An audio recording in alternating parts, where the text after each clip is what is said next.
Welcome back, friends. Amanda here, and I've got another week of delicious from-scratch meals coming your way. If you're new here, I'm a twin mom with 3 kids under the age of 4, and I love sharing realistic recipes for the busy mom that uses mostly whole foods and will nourish your family. Today, we've got some new recipes like homemade chicken sausage links and spiced blueberry jam, as well as some of our family's favorites. My goal of today's video is not just to inspire you with some new recipes to try, but also to show you how to incorporate cooking from scratch into your family and lifestyle. With that said, let's get into it. We're starting off the week with some snack prep, and I have the help of my oldest daughter today. We're making chia seed pudding. This is a family favorite, and today we wanted to mix it up by making it chocolate flavored, so we are doing a little bit of experimenting.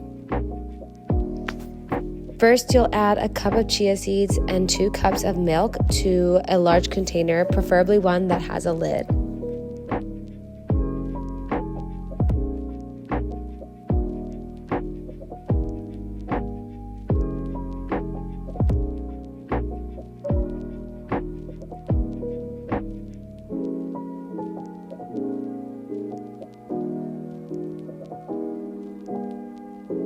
A teaspoon of vanilla. To make this chocolate flavored, we're adding 2 tablespoons of cocoa powder.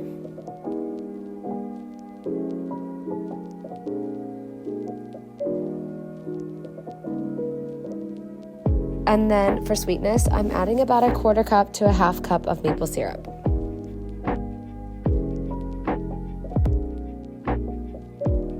I was about to shake this jar up, but then realized I didn't have a lid for it, so we ended up mixing it in a large measuring cup until we transferred it to a new jar that does have a lid, and this will just sit in the refrigerator for a minimum of 30 minutes before serving.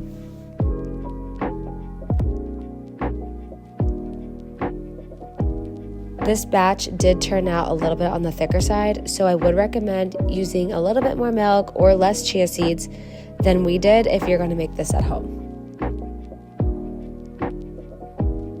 Moving right along into breakfast prep, I'm remaking the same egg bites as last week, so I'm using 1 cup of cottage cheese and about 2.5 cups of egg whites for my egg bake, and I didn't really want to dirty up my blender, so I used an emulsifier for this one and found it a little bit easier than last week. I also went ahead and cracked 18 eggs to make the regular egg bake for the rest of my family. And since the emulsifier was already dirty, I just went ahead and used that to scramble those eggs up.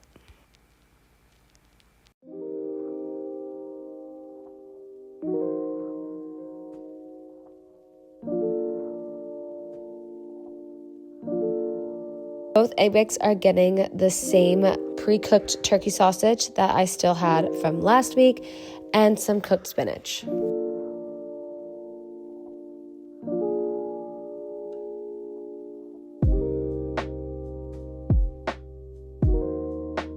Those will both bake at 350 degrees for about 30 to 35 minutes until the eggs are set and cooked through completely.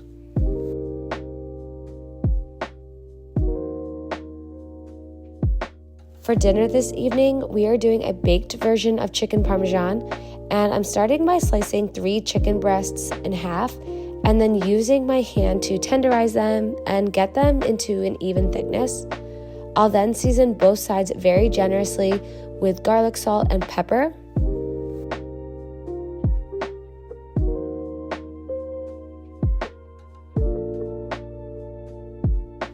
If you're making anything delicious in your kitchen this week, I'd love to hear your ideas, so be sure to leave a comment.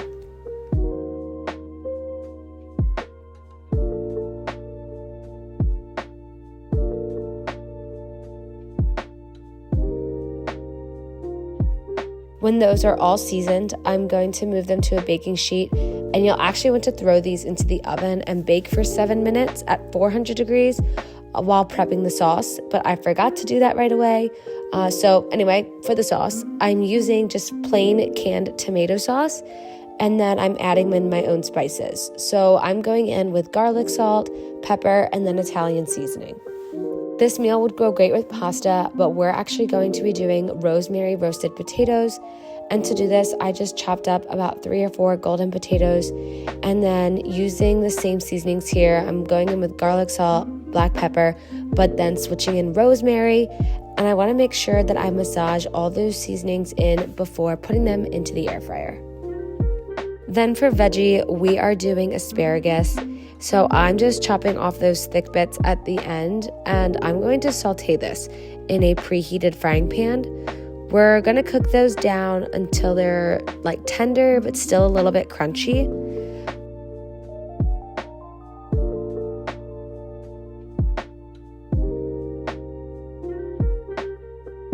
To give them some flavor and also so my kids actually eat them, I'm adding salt, lemon pepper, minced garlic, and some grated parmesan.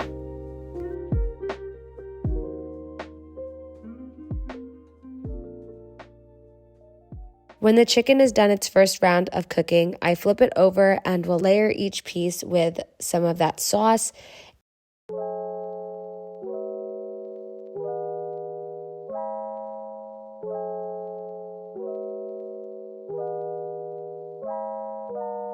And then I will top it with some fresh sliced mozzarella. I use about 2 slices per chicken.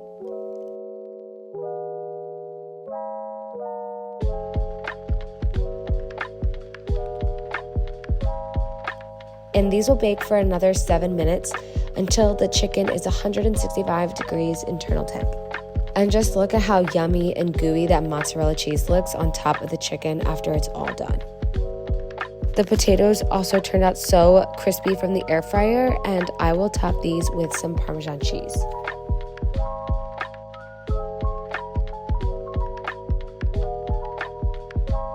The next day, we ended up getting a huge snowstorm, so I turned this into a big food prep day. I started with making some sourdough loaves, and I'm following an Amy Makes Bread recipe, which I will put the link down below.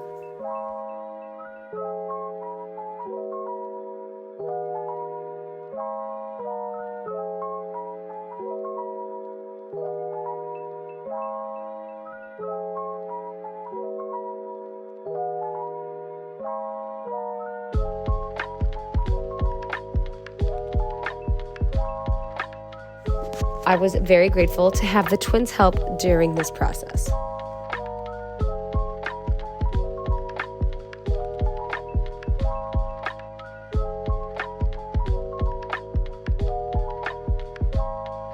When everything is mixed, I will sit this on the counter for 30 minutes until we need to add in the remaining ingredients. The next item to prep was my yogurt, so I had that boiling in our Instant Pot, and now I'm just adding the remaining cultures so that this can go back into my Instant Pot for the rest of the day and basically have milk turn into yogurt.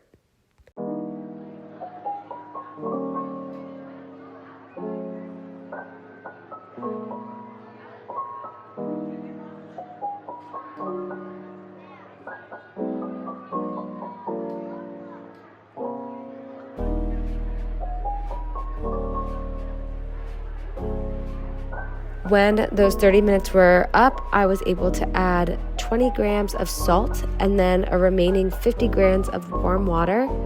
I will mix it up so that everything is incorporated. I'm using my hands here.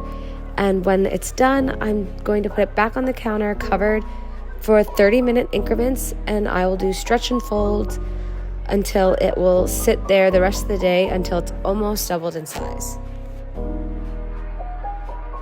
This took about 5 hours for me after the stretch and fold, so it's about 4 p.m. now, and I used my bench scraper to shape each loaf.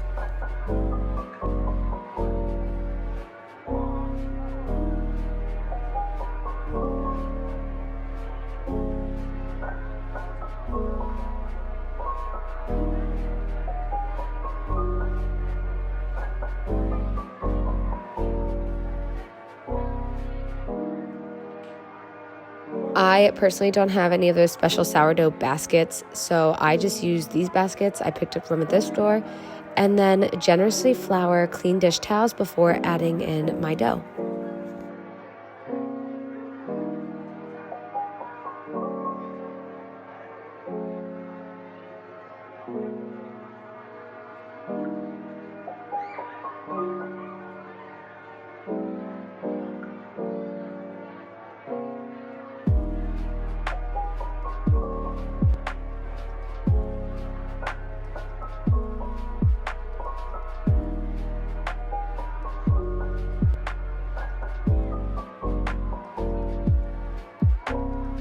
I then put these in my fridge for a minimum of an hour before baking.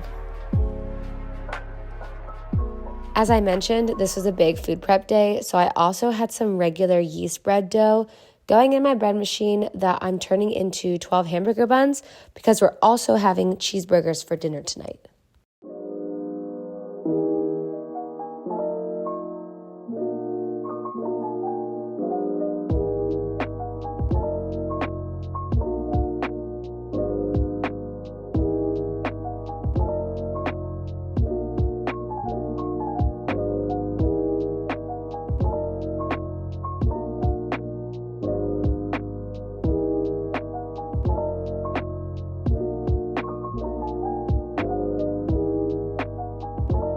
The buns will sit on my counter for about 45 minutes until they've puffed up. Then we'll give them an egg wash before putting them into the oven at 375 degrees for about 20 minutes.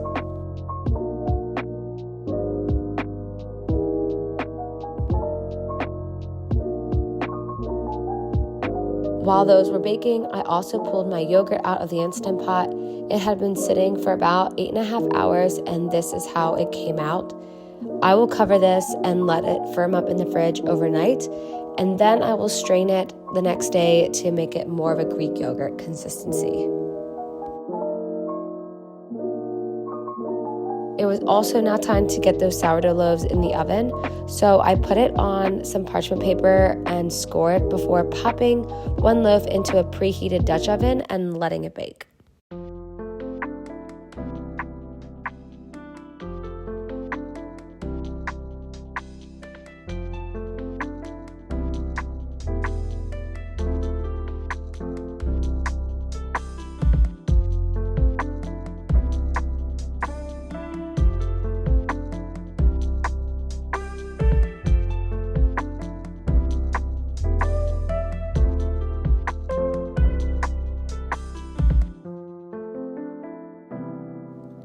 Baking bread, and especially sourdough, never ceases to amaze me because I just think it's so cool that you can get something like this just from flour, water, and salt.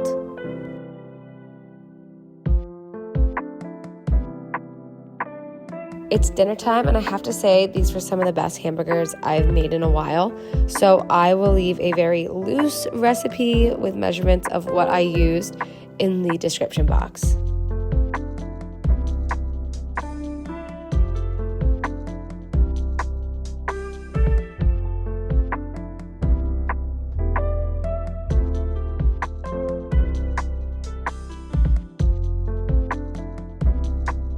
We are now on the next day, and this one was a big one for me. I was feeling very ambitious and wanted to make some homemade chicken sausage. I had ordered some hog casings from Amazon, and they had finally delivered, so I was very eager to get started. And I will preface that I should have done a little bit more research before just going for it, but we live and we learn, so I definitely will be adjusting the way I did things for the next time that I do this. But we're just going to start with some skin-on chicken thighs that I am deboning, but we are not going to let those bones go to waste. I'm actually going to throw these in my Instant Pot with some spices and lots of water to make chicken stock.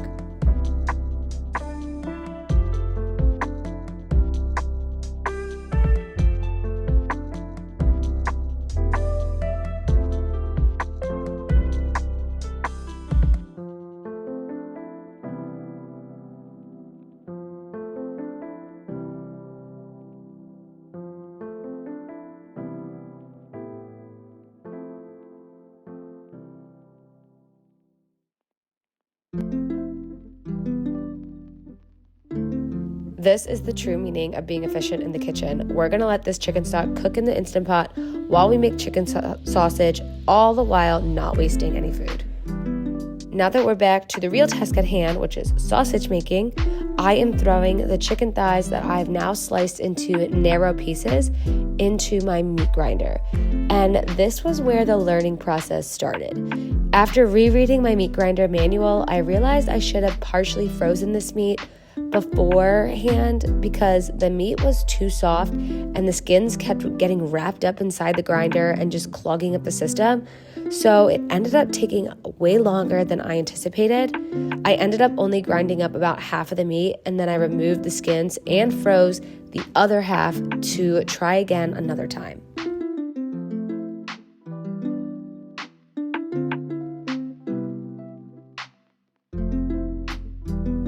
I was determined to get this though, so now it was time to stuff the sausage in the casings. And again, another learning experience happened here. I spent forever trying to get the hog casing onto the stuffer because it was so stiff. I did a little research and found out I really needed to lubricate the skins by rinsing it in warm water and then getting it soaked. I ended up doing this, but my camera did die during the process of redoing it. But here is how they looked after being stuffed. And I'm not gonna lie, I was kind of impressed that I made it to this point. And surely after that process was done, my chicken stock was also finished in the Instant Pot. So I strained all of the big chunks out and I let this cool in the fridge so that the fat will separate and we can skim it off.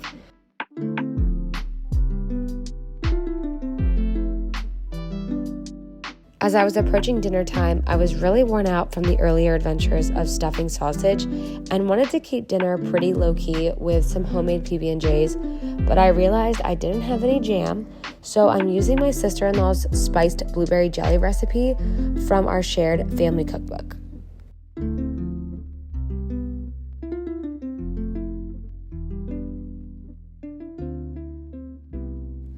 Now, some of you may be thinking that homemade peanut butter and jelly are not low-key at all, and I'm pretty sure that one creator, Nora Smith, got a lot of flack for making PB&Js from scratch for her kids. But in reality, this is actually quite simple because the only thing I really had to make for tonight's recipe was this jam, which maybe took about 15 minutes. But I'm using the leftover bread that I had made this week from the hamburger buns and the sourdough, and I had made fresh ground peanut butter in last week. So cooking things from scratch doesn't mean you have to do everything in one day, but it's filling your pantry with items you have made from scratch that you can use across other recipes.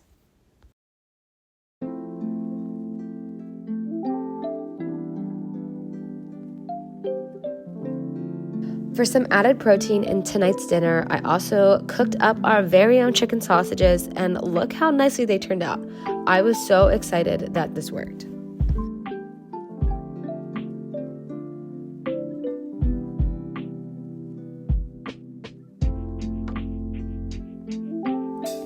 For our last recipe this week, I'm going to be making homemade pizza, and I'm starting by shredding some mozzarella cheese ahead of time. My husband and I had a Christmas party this night, hence my very festive outfit. And normally I would have a box pizza for my kids with their babysitter, but I realized a little too late that we were out. So I mixed some pizza dough using my bread machine about an hour and a half before our sitter was coming. That way it would be baked and ready for them before we even left.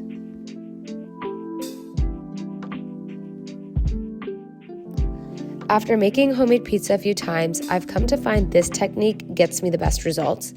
So after punching down the dough, I'll just spread the dough around and letting gravity do its thing and kind of letting it stretch out.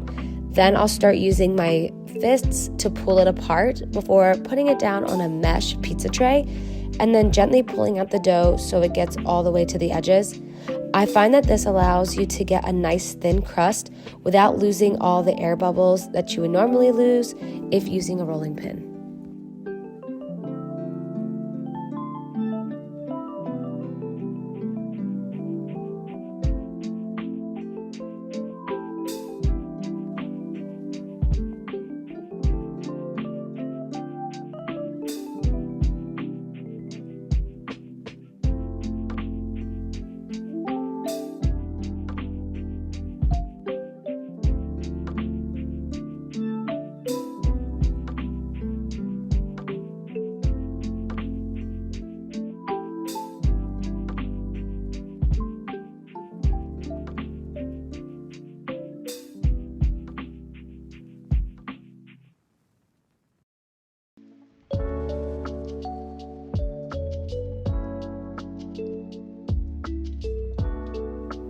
The pizza will then cook for 15 minutes at 425 degrees until the dough is cooked through and the cheese is bubbly.